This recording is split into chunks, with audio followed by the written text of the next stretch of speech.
would like to thank the World Taiwan Chambers of Commerce and the Overseas Chinese Culture and Education Foundation for this wonderful honor and the opportunity to return to Taiwan. I would also like to thank Mr. and Mrs. Timothy Chuang for their nomination. I was so surprised when I heard that I was among those chosen from around the world. The words of King David came to my mind. Who am I and what is my household that you, O God, have brought us this far? The words of King David expressed gratitude and humility because he knew it was not by his own efforts that he went from being a shepherd boy to becoming chosen the king. I often tell my children that it is not of our own efforts that we have this life in New York City today. Without the blessing of God and without the courage and dreams of their grandparents, we would not be here. In the 1960s, my parents were young adults working in Taiwan as teacher and engineer. They took examinations and they were awarded scholarships in order to be able to study for their graduate degrees in the United States.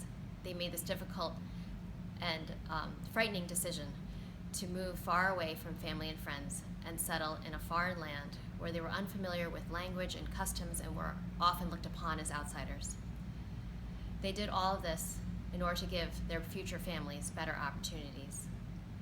I cannot imagine the obstacles they had to overcome to make a new life here.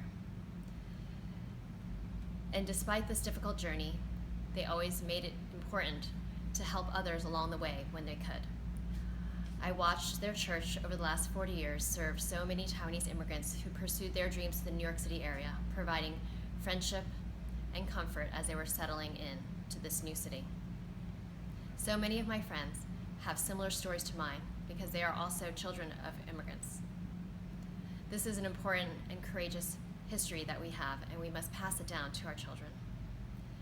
Thank you again for this wonderful honor and for the opportunity to thank my parents.